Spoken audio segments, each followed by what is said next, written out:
welcome to another action-packed edition of the Between the Hash Marks podcast. As always, I'm Matt Lombardo, and I'm joined by my friend, colleague, mentor, and the purveyor of the Two Deep Zone, Mike Tanier. And Mike, I think I need to issue a bit of an apology to you, my friend. Really? It's so rare that I'm the recipient of an apology. I deserve so many, but receive so few. What's this one about?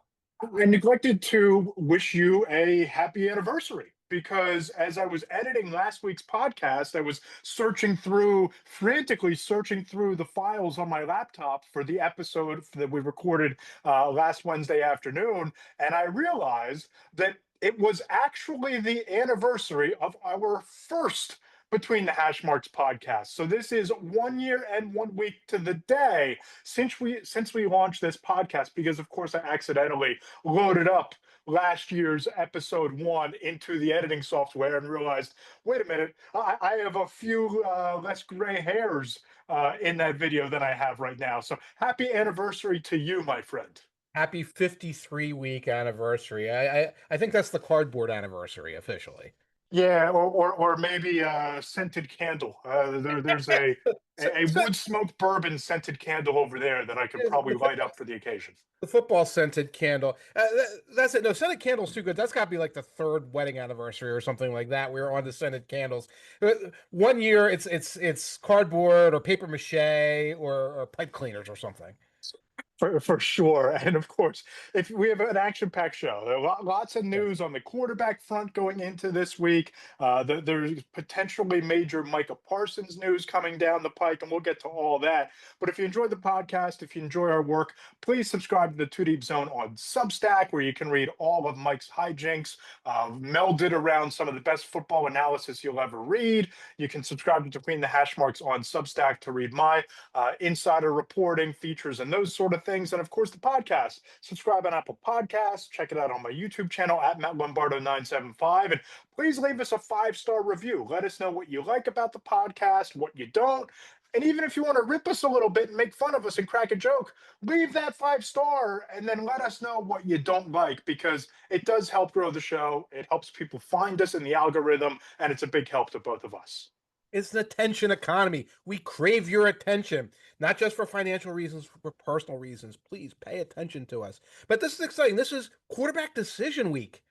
It certainly is. And we're going to get into a bunch of big decisions. But Lisa Sharp 05 left us a 5-star Good. review. Oh, She good. said, I don't always feel welcomed and included in NFL spaces as a woman, but that's not the case here. It's a great podcast that shows football is for everyone, unquote. See, that's what we get for not being toxic. Yes. It's a good thing. Yes. It sounded like a bad thing the way I said it, but it's a good thing. Yeah, we're welcome here. All are welcome on this train. You know, you want to check us out, you want to listen to the podcast, you want to read us. We're a home for everyone, bridging the NFL, bridging the football gap to any and all comers. Yes, two white cis males, but not that white cis male. Sure. And two of the biggest quarterback storylines to break this summer happened over the last 24 hours. The most controversial one, in my opinion, Mike, is Joe Flacco named the starting quarterback of the Cleveland Browns. Controversial? Listen, I see Joe Flacco being named the starting quarterback in this light. That the conversation about whether or not Joe Flacco is the best quarterback on the roster is an entirely different conversation about whether or not Joe Flacco should be the starting quarterback week 1 of that team, given their situation, given the state of their rebuild, given who they have on the roster already, and given the depth of next spring's NFL draft class at the quarterback position. Joe, Mike, I talked about this on social media yesterday, and Mhm. it blows my mind that a team that has started 40 quarterbacks since 1999, with Mhm. 2 rookie quarterbacks on the roster, would start a quarterback rather than use every snap possible to evaluate Dillon Gabriel and Shedeur Sanders. Here's why. Because those two are bad and not ready. They are not good prospects, and they're not ready, even if they were good prospects. That's why. I am not. This is not controversial. This is not strange. I'm sorry. We have to, and this is probably going to go with the Colts thing too. We have to stop watching preseason football like we're the dog that falls for the pump fake of the tennis ball. Yeah. We all fall for the pump fake. We put Shedeur Sanders out there with the fourth stringers. He runs around in circles like a recess quarterback. He kind of throws a couple of touchdown passes in like 8 series or whatever of just like pure chaos. And we're like, oh my God, Shedeur is good. And like Shedeur wasn't terrible again. I'm not saying he was terrible. Oh, he's good. Then Dillon Gabriel goes out there against the Eagles, throws a pick six, fumbles a snap. Like when he's trying to scramble, looks like somebody's kid trying to run away at the mall or something like that. And I'm like, oh my God, they have 2 good options. No, they have 0 good options. They had one maybe option in Kenny Pickett, who saw an opportunity to be a starting quarterback and got injured as quickly as possible to make sure that we didn't give up the game here in terms of what little Kenny Pickett has to offer. So they For don't. sure. And I don't disagree with any of that. I do not Right, right. disagree that Dillon Okay. Gabriel is not ready or that Shedeur Sanders is not ready. I get that. Yeah, But my yeah. problem here is deeper and higher up than that. And that is this notion that Jimmy Haslam is putting pressure on Andrew Barry, the general manager, Kevin Stefanski, and the coaching staff to win now. To me, that roster is not built on offense to win now. The defense will keep them in a handful of games, but there's too much pressure on that defense to contend in a division that houses a legitimate Super Bowl contender, maybe favorite in the Baltimore Ravens, a legitimate Super Bowl contender in Joe Burrow and the Cincinnati Bengals, and a Steelers defense that is, in a lot of ways, a mirror image of the defense they have in Cleveland right now. To put the expectations that this team is built to win with even a serviceable quarterback, to me, I think it's setting your coaching staff up to fail. To me, it is a misguided perception and misplaced expectations when you have 2 quarterbacks who you drafted. Now, if you're trying to win, I would contend that drafting a quarterback in the 3rd round was not the move. I would contend that if you're trying to win now, maybe you look ahead and you draft Caleb Rogers, who's pushing for a starting job along the offensive line for the Raiders. I'd suggest drafting Jalen Smith, who might be the number 3 or number 4 corner already with the Houston Texans. But to draft not 1 but 2 quarterbacks a year ahead of what has the potential to be a historically deep quarterback class, and then spend even 1 snap playing a 40-year-old quarterback, it feels like those goals are incongruent with each other. Playing the rookie, playing the veteran to win now while having young rookies that you know nothing about sitting, developing, maybe playing, maybe you have a chance to evaluate later on. We know something about these rookies. One is 5'6". The other is alienated every single person he spoke to in the offseason Yes. and had success by riding his father's coattails. We know something about them. We also know both of them got injured during the course of the preseason. We know a lot about these guys. They are bad prospects and they are not ready. We know a lot about them. Now, the backtrack, there's a lot here. By the way, next year's historic quarterback class, just like last year's next year's and the year before that's next year's potential historic class. Was this year? I don't think this year was regarded as a This year, great quarterback class, right? this was the one of the last 8 that wasn't going to be a historic quarterback class the year afterwards. This was like And last year had Caleb. Last year had Jaden Daniels. Last year had Bo Nix. Last year had Drake May. I mean, those are 4 starting quarterbacks going into this year. Next year, you're going to have Kugler. Next year, you're going to have potentially Arch Manning. You're going to have Aller. You're going to have a handful of quarterbacks that could be chosen midway through the 1st round. And if you're the Browns, in my opinion, you need to figure out whether Dillon Gabriel at 5'3.5" is good enough to be the starting quarterback. You need to find out if Shedeur Sanders, what you saw that made some evaluators outside the league believe he was a 1st round talent, is there or not. So you know whether you need to draft one next year. they're not ready. And putting them out there saying we're evaluating them when they're not ready isn't going to help them. It's not going to keep Myles Garrett with the program. As for Jimmy Yeah. Haslam, Jimmy Haslam is a complete moron. He is a moron and a shyster who made his money out of like bilking truckers. Yes. That is who this idiot is. Now, Andrew Berry and Kevin Stefanski have to know they were working for a moron. A moron who made a idiotic decision a couple of years ago with Deshaun Watson. I hope that Stefanski and Barry realize that they've got their desks packed and they're ready to go. Nothing they can do is going to work. They're going to get fired because Haslam is going to blame. If he's putting pressure on them, what he's saying is, I need the fall guy, and it's going to be one or both of you, depending on what my mood swing is, etc. So that is that. At this point, Stefanski has to look at this and say, what is my option? Again, he went into this debacle with no money to spend on quarterback. There Right. was no money to spend on quarterback because it's being spent on discussball. Okay, so Flacco and Pickett were supposed to start. Heckle and Jekyll were supposed to compete to be the quarterback of the future. Pickett nopes out of the whole thing because he's Pickett. Flacco remains healthy and remains somebody who's like, I will game plan properly. I can't play anymore. Flacco can barely play. We know this. I can game plan properly. I can hand off. I can try to launch some passes to Jerry Jeudy, and maybe we get some 16-13 wins. This is a no-win situation. But like you and I can sit here and say, well, throw these guys out there. I think if there was any belief that either of these guys could do anything besides maybe run around in circles and toss a bomb once in a while and be Dorian Thompson Robinson like. And we saw how great he was for the Eagles this Right. week, by the way. The guy who spent 2 years as the runaround third round pick, who maybe he's got something. He looked good in that one preseason game. If that was the case, they would have given that opportunity to somebody. They have not. And maybe by week 6, week 7, or week 8, the conversation changes in Cleveland, and one of these two quarterbacks emerges. I just have a hard time justifying investing 2 draft picks. And again, a 5th round pick, you're taking a wild card. You're betting on, all of what happened in buildings around the league just being Shedeur, his attitude that you can fix because you see something on the film in Colorado that you really liked. Right. But to take 2 quarterbacks and then not have them ready to play, or not getting them ready, it just feels like you're spinning your wheels for a franchise that's spent 2+ decades spinning its wheels at the quarterback position. And maybe you evaluate them later in the year and they get those opportunities. It just seems like the ceiling isn't high enough to justify playing the veteran. But if they're not ready, they're going to need time to get ready. The other big news that dropped was in Indianapolis shortly before we went on the air with the podcast. This was, I think we can agree, the right decision. The Indianapolis Colts and Okay. head coach Shane Steichen choosing Daniel Jones over Anthony Richardson as Mm-hmm. the starting quarterback going into week 1 and beyond. You didn't have great options. You had 2 options. You picked the less bad option with maybe some upside because of scheme fit and the couple of moments that he's had already in his career.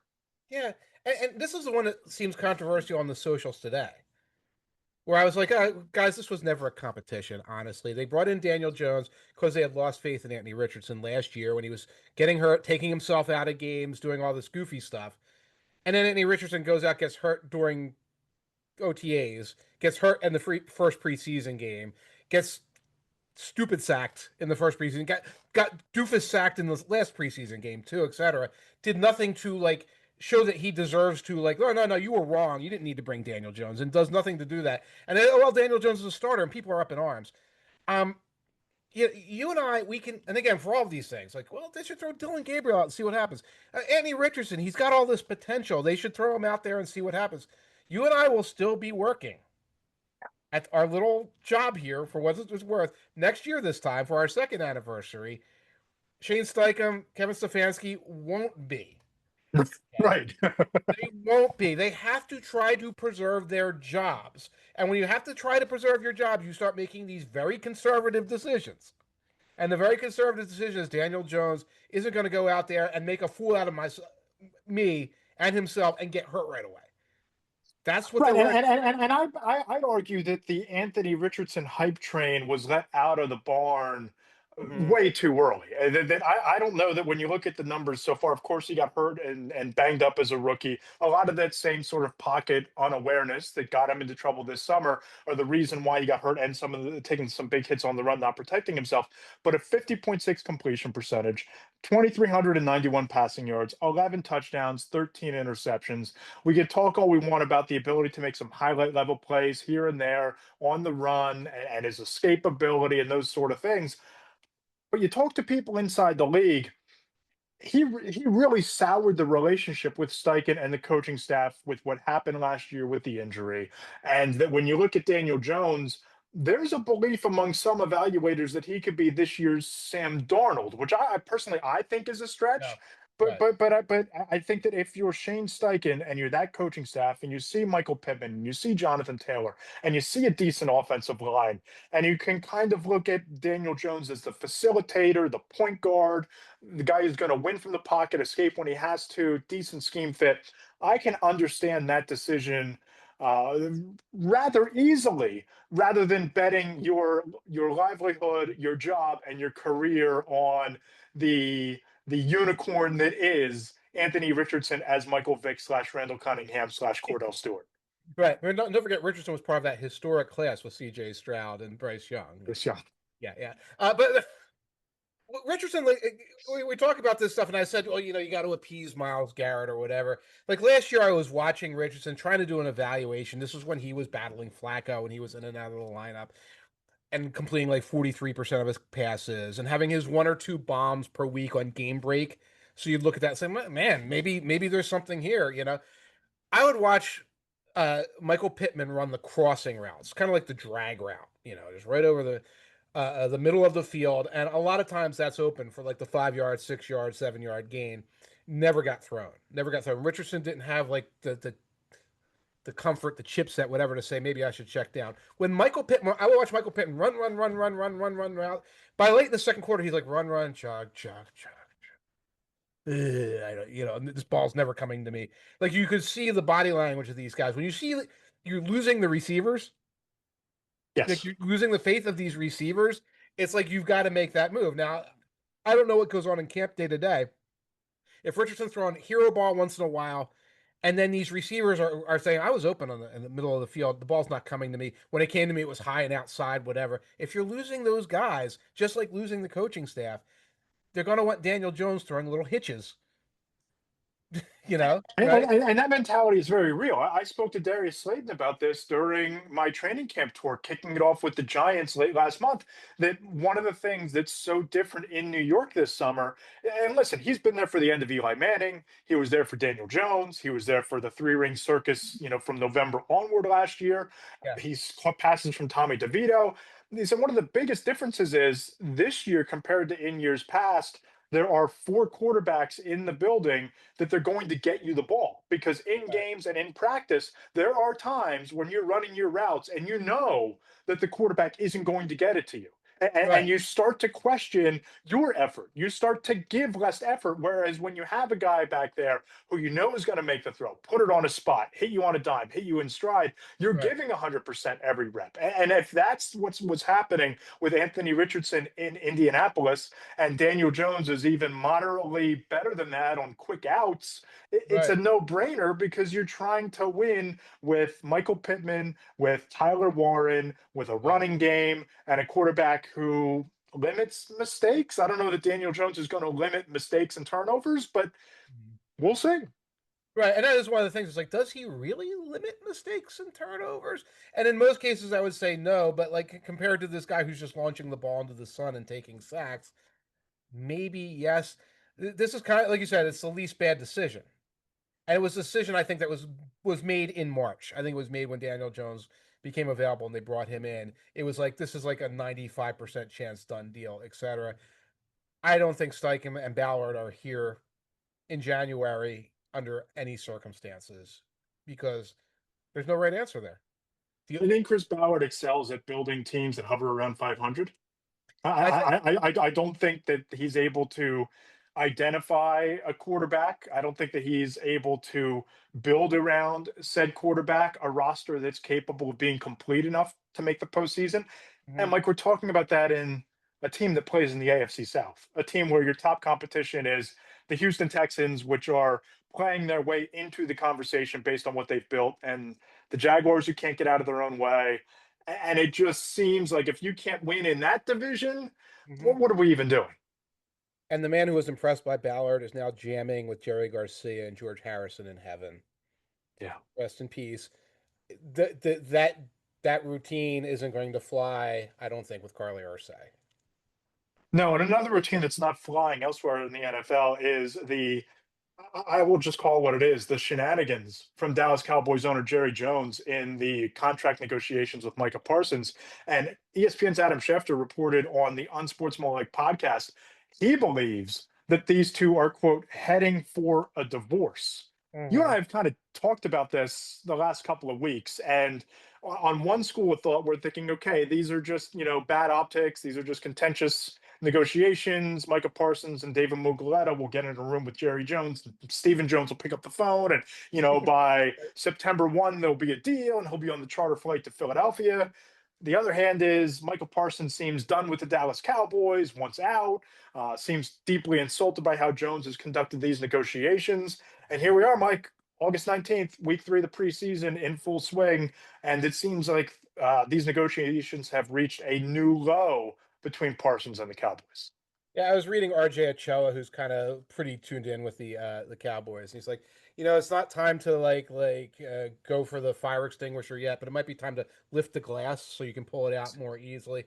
And he also pointed out we reach DEFCON 1 all the time in these things. It feels like we were there with Lamb Yeah. and Prescott this time last year, and we were. It's just that it does sound a little more rancorous even now than those did.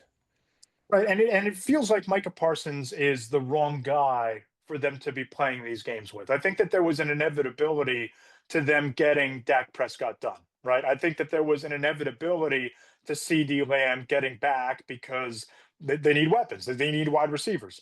Yes. Micah Parsons sounds deeply insulted by this, and the fact that David Muguleta can't seem to get Jerry Jones on the phone to On the hold these phone. negotiations the way that they're properly supposed to be done. It, Right. it just seems like this is not going the way the Cowboys typically have these things go, where it's a soap opera for 3 weeks. It gets people like us talking about the Dallas Cowboys. It gets fans worried, and then everybody hugs, sings "Kumbaya," and signs a record-setting contract for the position Right. just before the season starts. This Right. one feels different.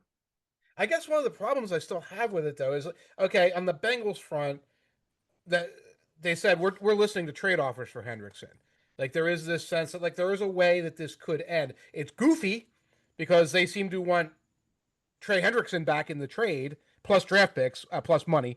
But it's like well we're going to be doing the GM stuff to make there be like motion in this. Whereas it seems like the Cowboys, it's like we're just going to sit here and wait for him to come back.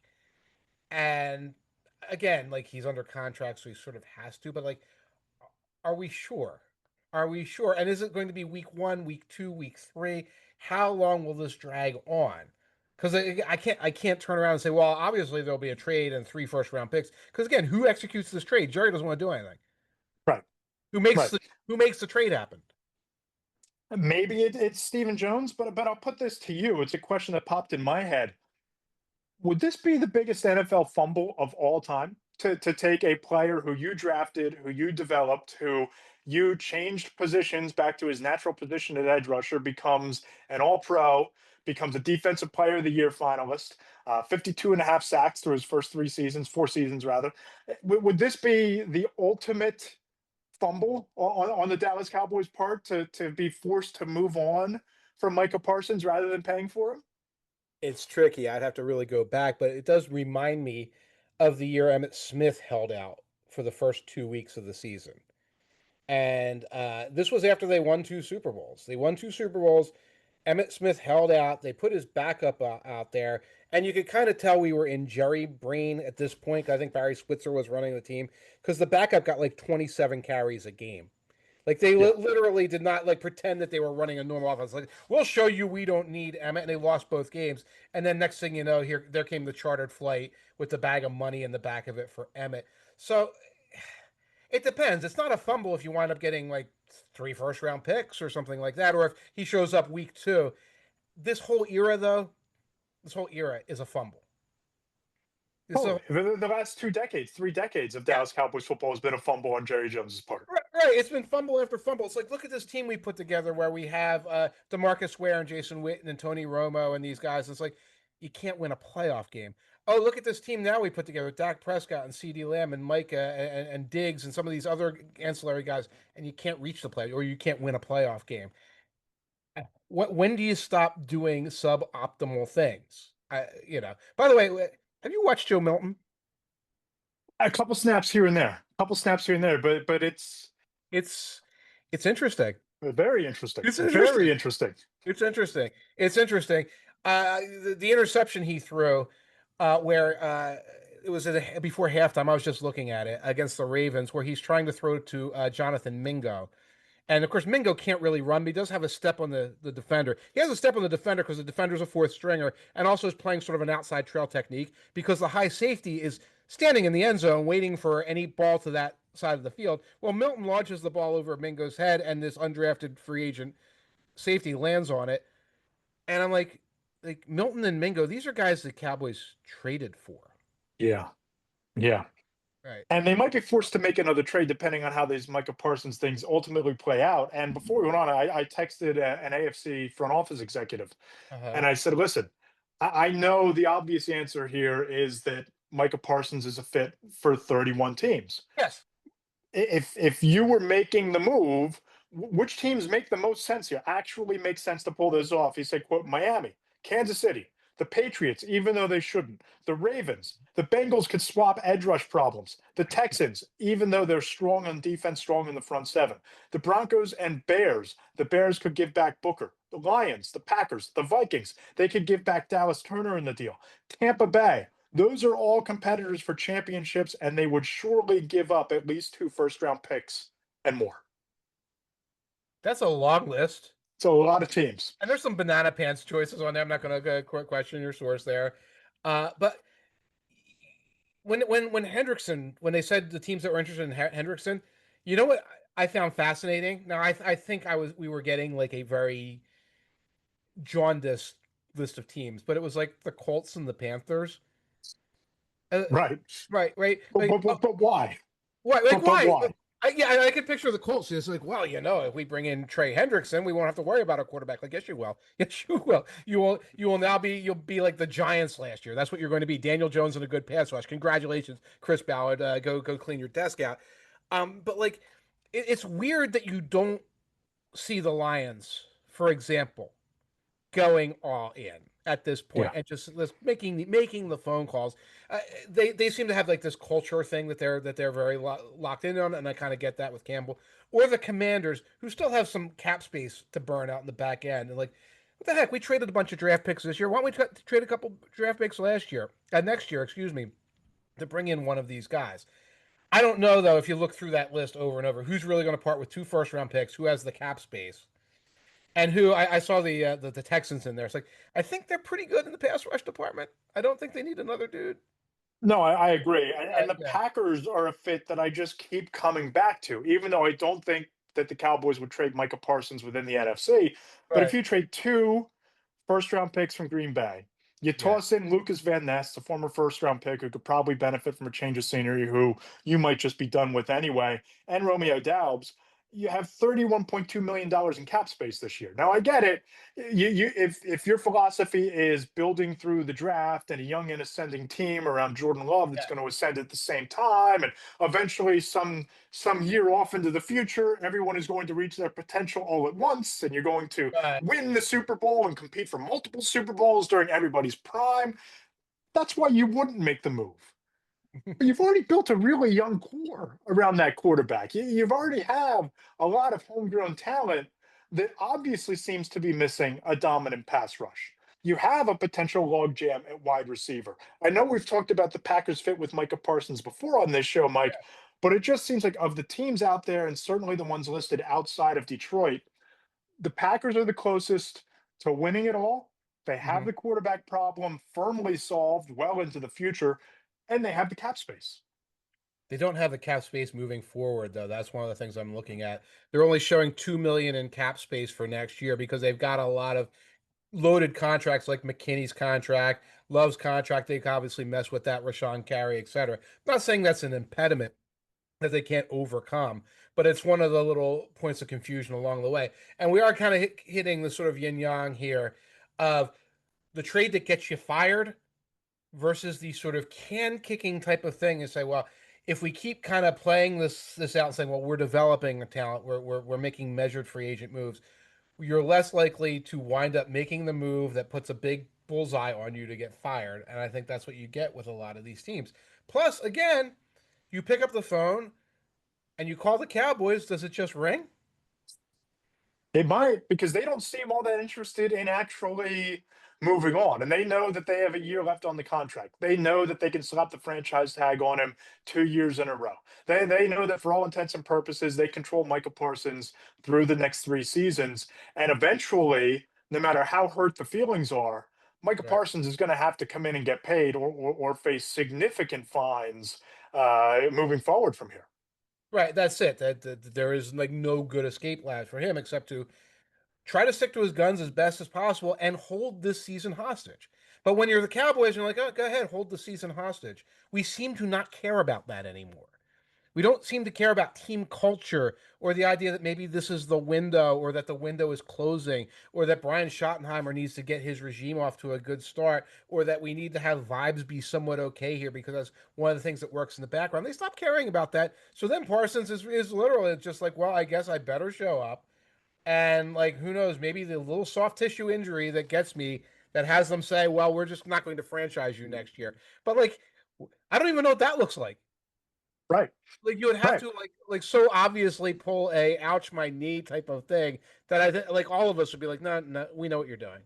We know what you're doing, buddy. And that's not the kind of guy Parsons is. Let's be frank. No, not at all. I mean, if I'm twisting your arm here, which I'm going to do, Yeah. is he a Cowboy week one? Is he a Cowboy in February? He's a Cowboy in February. He might not be a Cowboy in week one. You have a Thursday night opener against the Eagles in the season opener, where you might be in a situation where they announce the contract like that day, and he shows up in his uniform, and Brian Schottenheimer's like, "No, I'm not putting him on the field. He hasn't even stretched. Come on, what's wrong with you?" Like that's what I think we're going to be looking at. If you're asking me the most likely Yeah. outcome, I think that the contract is signed by Micah Parsons the Monday after the Okay. debut. I think we're looking at a Chris Jones like situation where Yes. it's a Thursday night opener and Roger Goodell is hobnobbing Jerry Jones in the box, and all of a sudden you see Micah Parsons sitting there in the box with Uh, Jerry Jones, and by Monday you have the deal announced that he's making $5 more than TJ Watt made on his deal, and he's happily a Cowboy for week two. and the only thing the Cowboys lost was one divisional game against the opponent they have to beat that Micah could have made a difference on. That's all they lose in this is another chance to start things off properly. Yes, and speaking of starting things off properly, one of my favorite traditions each summer over the past 5 years since I've started covering the league nationally, Mike, is Mhm. I conduct this big survey of Yes. NFL executives, coaches, scouts, and players on how they think the upcoming season is going to play out, whether it's the MVP candidate that not enough people are talking about, the team that is going to surprise and defy expectations to the upside, and their Super Bowl matchup that they think will take place come February. Dropped Mhm. it on Monday. Really Yeah. proud of it every year. And there were even, to my surprise, there were some pretty shocking answers buried within this thing. Right. I read it and it was interesting. Like the surprise MVP candidates, I guess once you tell people you want a surprise MVP candidate and they're like, okay, well, it can't be Josh Allen, Patrick Mahomes, and all. It does force them to think differently. I did see one vote for Anthony Richardson. That one didn't age well, but No. um, I guess the number one would be like most people's quote unquote favorite second tier candidate, and Jordan Love. Yeah. Jordan Love, and then right behind him, Baker Mayfield. Right. Jordan Love, according to one scout who I surveyed, Packers have a ton of weapons, and Jordan Love will have to play at an MVP level for them to be contenders. And I can buy that. That if the Packers win that division, they finally overtake the Detroit Lions, and Love passes for like 4,000 yards with 32 touchdowns and 8 picks. Mhm. I could see Jordan Love climbing into the conversation. I just don't know that the Packers are built to do those things. And you're starting to see the injuries mount in Green Bay. I think there are still some serious questions along the front seven of that defense. I think the cornerback room is nightmare fuel in Green Bay. But if Jordan Love has the kind of year that we just outlined, I could see him getting some votes. All the things you said are true. The flip side of it is there's increasingly like a vibes element to MVP. For example, the spoiler alert, when people were talking about their surprise team, a couple put the 49ers, which Yeah. Okay, so that's great. I agree, but no one put Brock Purdy for MVP because if Brock Purdy threw 74 touchdown passes, people will be like, "Man, it's amazing what Kyle Shanahan has done and the resurgence of Christian McCaffrey and what George Kittle brings to the table and et cetera, et cetera, et cetera." He did it without Debo. Yeah, you're right. You know, Debo, but whatever. But Juwan Jennings really turned into this great player. And how about Ricky Pearsall and Brock Purdy will just be like, "Oh, I guess I guess I'm a piece of poop or whatever." Goff's in that situation too. Yes. Jared Goff, Yes. yeah, I completed 70,000% of my passes, but I will never get one MVP award. Love will get those votes because Love has the kind of talent where you look at and say, okay, this is the guy who made the difference. Baker, as the other one, is somebody who I thought if he goes out there, they could win 14 games, and everybody would be like, well, Hall of Famer Mike Evans and Chris Godwin returning, and boy, Bowles really has it going, and that schedule is so easy that they face. So I can't actually picture Baker getting the choices. Who else was on the list, by the way? Yeah, some real simple. Well, Joe Burrow got one vote, which I'm Yeah, not so sure that Joe Burrow is a surprise. I guess you're banking on the defense being better and him throwing for 5,000 yards with like two interceptions actually mattering this right. time around. Miles Garrett was just, I got that text message back and I was just floored that Yeah. Miles Garrett would get consideration because, in my opinion, Mike, if Miles Garrett is getting MVP consideration, then they must be winning games, 6-0 every single week, Yes. and he must be setting the single season sack record on top of it. And they must have swept Lamar Jackson and the Ravens, right? That's the only way. That's the only way. Yeah. We'll move to surprise team here. Houston Texans leading the way with 3 votes. You mentioned the 49ers, and a lot of the love there comes from the easy schedule coming back. Hmm. The Buccaneers check in at number 3. The Denver Broncos, you know how high I am on Denver, and we've gone back and forth on that. Chicago Bears, I think that's a great place to stop and take the temperature because I was impressed by Caleb and Ben Johnson. I read walkthrough. You came away cynically optimistic. I think I'll sum it up as. Yeah, cynically optimistic. I remain skeptical at all times. Skepticism is healthy. Skepticism isn't naysaying, isn't saying that everything is wrong and false. It's just saying those 7 passes were impressive. All 7 of them were Right. impressive. Right, right, right. That was a call that came in. By the way, that vote came in before the Sunday night game, right? Because It did. you Yes. wrote for Monday, so they had to come in before that. Okay. Yeah, that came in maybe about 2 weeks ago. This has been an Okay. ongoing project trying to like get Yes, in trying touch to with get these people, getting people to get back, and right. it's training camp and things are going on. The Raiders, from an NFC personnel executive, quote: "The Raiders have all the pieces you need to contend. They have a solid head coach, veteran quarterback, running back with the traits to be elite, and a dominant edge rusher." Unquote.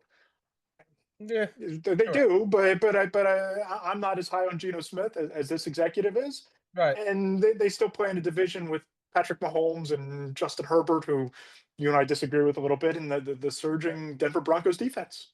Right, right. There's not a lot of opportunity there, and you've got a lot of yeah, rookie running back in Gino. Yeah, yeah. I think there are other ingredients, and I don't think that the Raiders necessarily have all the ingredients you need to compete. I don't know about the offensive line. Who's Secondary is still up in the air, in my wide opinion. receiver? There, Who's wide receiver one again? yeah, great point. Great question. Yeah, that's it's Brock Bowers, the tight end. Like, oh yeah, okay, that's sure. Okay, right, got it. Super Bowl. This is always fun because you Yeah, just never know what people are going to say.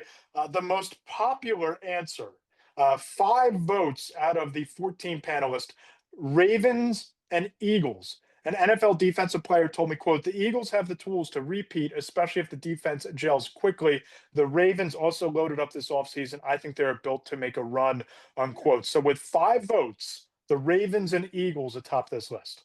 wow. The thing is, I mean, I would probably do something like that. It'd be that, or like Lions Bills or something like that.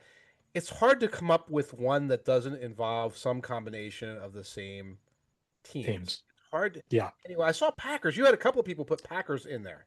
Yes, Packers Ravens was mentioned, an all DMV Super Bowl of Ravens and Commanders.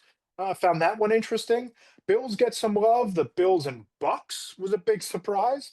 That's The Bills and Eagles, which I think would be just a fascinating and compelling matchup between those two quarterbacks and two really good defenses and savvy defensive coaches. Chiefs and Rams. That was an interesting one, especially given everything going on with Matthew Stafford at this moment. Did that did And that one and did that one come in before we heard about Stafford maybe or maybe not having a shoulder?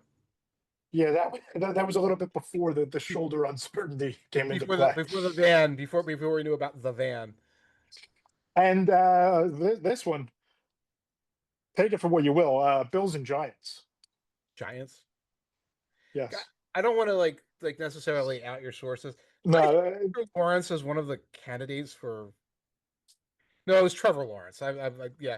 no, Uh, it was. I believe that both Trevor and Dexter were on this list, but Dexter Lawrence was one of the surprise MVP candidates, which you can probably tell the building from which some of these, well, at least one of these, emanated from. right. That's wow. Um, yeah, I'll take the Giants with a grain of salt, but credit because you and I do the same thing because we're going to start getting asked on radio shows, TV shows, what's your Super Bowl prediction? And I always just yawn because I'm going to say either the Bills or the Ravens against either the Eagles or the Lions, and I want to come up with something wacky and new.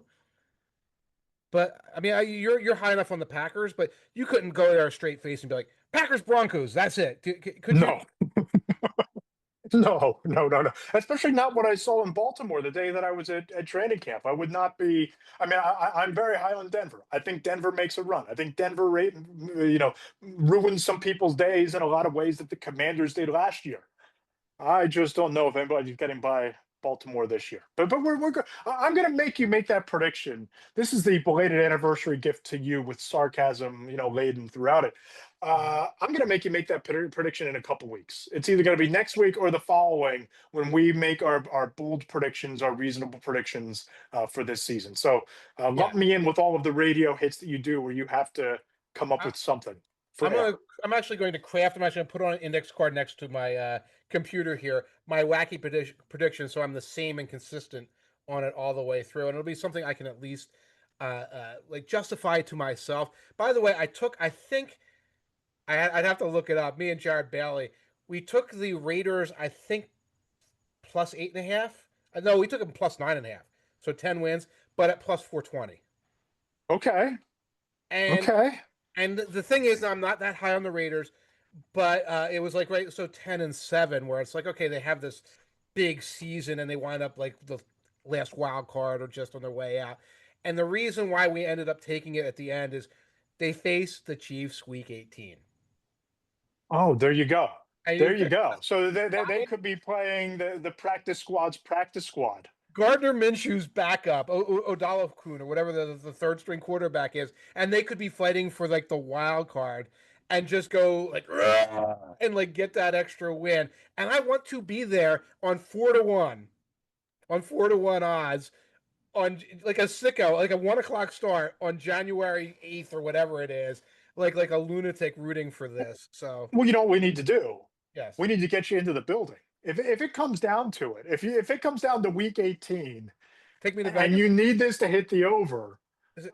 I think you need to be in the press box, in the building. You need to make it the focal point of walkthrough. We need to see this bet come to fruition or not with Tanier in the house. It's in Vegas, so that's an easy flight, affordable flight. I don't think Yes. that's a hard press box to get into that time of year. It's not going to be, I don't think they'll be swarmed with national media coming in because all the people who follow the Chiefs are like, oh, the playoffs are coming. I'm going to go out there for the first playoff game and we're going to skip this. Even if I can't get the press credential, I could get to Vegas. And tickets will probably be affordable in that building. Get in the building as a yeah, right. Like StubHub. Yeah. And Uh, you can document it for the column. and write the whole thing off. Yes. Yes. We'll see if it's happening, it's happening. I'll explain it to my wife. She'll be very understanding. Take a whiff. Take her to Vegas. It's a weekend in Vegas. I got one that's over 21. I'll take him. Yeah, take him. There you Bonding. go. We're bonding. See, well, this is the Between the Hash Marks podcast where ideas come alive. Mike, what's coming up on the Two Deep Zone the next couple of days here? I have no idea, man. I am so far behind. Okay, actually, that's not true. I'm working on a thing on the backup quarterback situations around the NFL, and that's probably not running tomorrow. That's running Thursday. Also, the Signature Moments series, I've been taking a short break from it, but next week we'll be doing the Signature Moments in the history of the New Orleans Saints. And if you think a little bit, you might remember why I'm going to be waiting until August 29th to drop the Signature Moments in the history of the New Orleans Saints. So, centering around another Yes. major anniversary. That's Yes. something a little more serious and tragic than the start of our podcast, tragic though it may have been. What do you got coming up? Yeah, well, the mailbag on Friday, where people could pose their questions to me on social media. I'll pose those questions to league insiders, get their thoughts. The mailbag makes its triumphant return after a few weeks of a hiatus due to the training camp tour and all the work that went into that. And we're going to pick up and continue our 5 burning question series with the NFC South. We've checked off the NFC East and the NFC North. Going to try to cram in all of the divisions before week 1 gets underway. Emphasis on the word try there. Right. But some fun content coming up. And if you enjoy the podcast, please go ahead and subscribe in the Apple Podcast Store, Spotify, SoundCloud. Check us out on my YouTube channel at Matt Lombardo 975. Make sure you follow Mike on Blue Sky at Mike Tanier. Subscribe to the Two Deep Zone. Don't miss a walkthrough. Don't miss a signature moment. Don't miss any of the deep dives that have come to become the hallmark of the Two Deep Zone. You can subscribe to Between the Hash Marks on Substack as well. Follow me on Threads at Matt Lombardo NFL and Blue Sky. Well, we're both verified again on Blue Sky, and I'm at Matt Lombardo over there. Yes, we are real again. We're whole. We are verified. We have blue check marks. We matter again. So that's why I talk about the attention economy, the 5-star reviews, the non-toxic toxicity or the toxic non-toxicity, whatever it is, man. We crave this sort of thing. Or at least I do. I probably shouldn't speak for you. Your And it works self-esteem. out well. That's why we do what we do, right? That's why we have this podcast. That's why. Right. Your self-esteem's not like completely like wrapped up in this, right? Right? You're okay. You're doing fine. Jeez. This is a He's plea my for help. friend. I'm Matt Lombardo. Have a great week. We'll talk to you next week here on the Between the Hash Marks podcast.